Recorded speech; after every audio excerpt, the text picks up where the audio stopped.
মুসলমান ভাইরারে আমার গভীর মনোযোগ দিয়ে শুনো।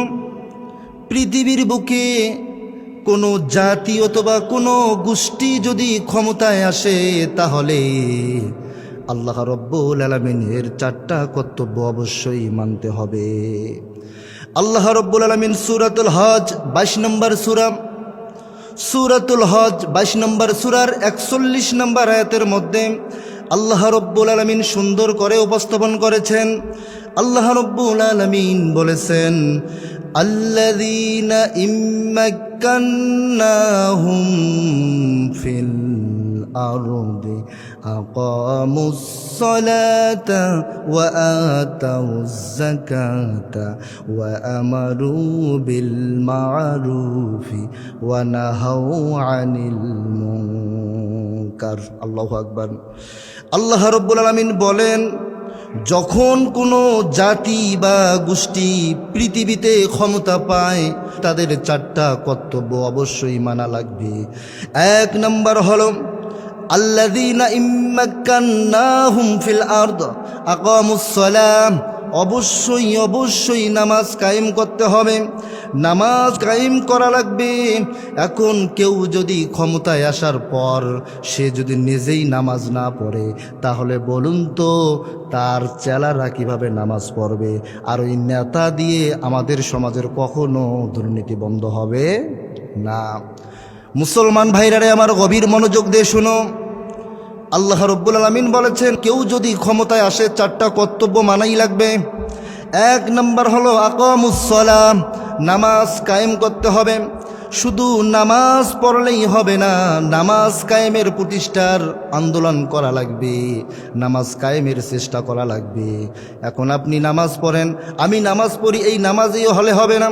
আপনাকে আমাকে প্রচেষ্টা করতে হবে, যাতে করে যেভাবেই হোক না কেন সমাজের পরিবর্তন আনা যায়, যেভাবে বেনামাজিদেরকে দাওয়াত দিয়ে দিয়ে নামাজের দিকে আনা যায়, সেই প্রচেষ্টা আমাদেরকেই চালা লাগবে। তাহলে এক নম্বর কর্তব্য হলো আকামুস সালাম, নামাজ কায়েম করতে হবে। দ্বিতীয় নম্বর হলো ওয়া আতাউজ যাকাত, যাকাত প্রদান করতে হবে। যাকাত আজকে খুঁজে দেখলাম আমাদের দেশে সুদ আছে যার, সম্মান আছে তার, যাকাত তো দূরের কথা। আজকে যাকাত যদি সঠিকভাবে আমরা আদায় করতাম, সঠিকভাবে যদি আমরা যাকাত প্রদান করতাম, আমাদের সমাজের লোকেরা না খেয়ে থাকা লাগতো না। আজকে আমাদের সমাজে যাকাত সঠিক নিয়মে আজকে আমরা আদায় না করার কারণে আমাদের সমাজের ভিতরে অনেক গরিব অসহায় মেহনতি মানুষ না খেয়ে আছে। কথা বলেন ঠিক কিনা? অবশ্যই আমাদের যাকাত প্রদান করতে হবে। তৃতীয় নাম্বার হলো ওয়া আমারু বিল মা'রুফ ওয়া নাহাউ আনিল মুনকার। তিন নাম্বার যেটা হলো সৎ কাজে আদেশ দেয়া লাগবে, সৎ কাজে আদেশ করা লাগবে। আজকে আমাদের সমাজে দেখা যায় সৎ কাজে আদেশ করার মতো লোকের কোনো অভাব নাই। অনেক দেখবেন বলে, ভাই আসুন নামাজ পড়ুন, রোজা করুন, হজ করুন, যাকাত দেন, ভালো ভালো কথা বলে। ওয়াতানহাউনা আনিল মুনকার, অসৎ কাজে বাধা দেয়া, এই লোক খুঁজে আজকে আমাদের সমাজে পাই না।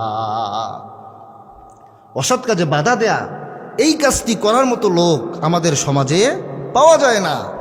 সম্মানিত হাজিরিন, আল্লাহ তাআলা বলেছেন সূরাতুল হজ 22 নম্বর সূরা 41 নম্বর আয়াতের মধ্যে স্পষ্ট করে বলেছেন, কেউ যদি ক্ষমতায় আসে চারটা কর্তব্য অবশ্যই মানাই লাগবে। আমার ভাইয়েরা ভালো করে মনে রাখবেন, কেউ যদি এই চারটা কর্তব্য মেনে যদি ক্ষমতায় আসে, তাহলে ওই ব্যক্তির দ্বারায় কখনো চুরি গুন্ডামি মাস্তানি হবে না। তার দলের লোকেরা কখনো চুরি করতে পারবে না, তার দলের লোকেরা কখনো গুন্ডামি করতে পারবে না, চাঁদাবাজি করতে পারবে না। তার মানে বোঝা যায় কোরআন থেকে আমরা যা শিক্ষা নিলাম, অবশ্যই আমাদের নেতা এমন একজন বানা লাগবে, আমাদের ক্ষমতায় এমন একজন ব্যক্তিকে বসানো লাগবে, সেই ব্যক্তি যেন নামাজ কায়েমের আন্দোলন করে, সেই ব্যক্তি যেন অবশ্যই যাকাত প্রদান নিয়ে কাজ করে, সেই ব্যক্তি যেন সৎ কাজে আদেশ করে, অসৎ কাজে যেন বাধা দেয়। ওই চারটা গুণ যাদের ভেতরে পাওয়া যাবে, তাদেরকেই আমাদের অবশ্যই দেশের পর্যন্ত ক্ষমতা তাদের হাতেই দেয়া লাগবে। ভাইয়েরা আমার, গভীর মনোযোগ দিয়ে শুনুন। সব যদি চলে নবীর পদ্ধতিতে, সব যদি চলে রাসূলের আদেশের পদ্ধতিতে, তাহলে বলুন তো কোরআন চলবে কার পদ্ধতিতে? কার পদ্ধতি? আল্লাহর পদ্ধতি। আল্লাহ রাব্বুল আলামিন কোরআনুল কারীমের মধ্যে বলেন, ওমাল্লাম ইয়াহকুম বিমা আনজালাল্লাহু ফাউলাইকা হুমুল কাফিরুন। আল্লাহু আকবার। আল্লাহ রাব্বুল আলামিন বলেন, ওমাল্লাম ইয়াহকুম বিমা আনজালাল্লাহ ফাউলাইকা হুমুল কাফিরুন। যারা এই কোরআনের বিধান অস্বীকার করবে, যারা কোরআন দিয়ে বিচার করবে না, যারা কোরআন দিয়ে শাসন করবে না, তারা যত বড় বুজুর্গ হোক না কেন, তারা যত বড় নামাজি ব্যক্তি হোক না কেন, কোরআন দিয়ে বিচার না করার কারণে ওই ব্যক্তি হয়ে যাবে কাফের। কার কথা? আল্লাহর কথা।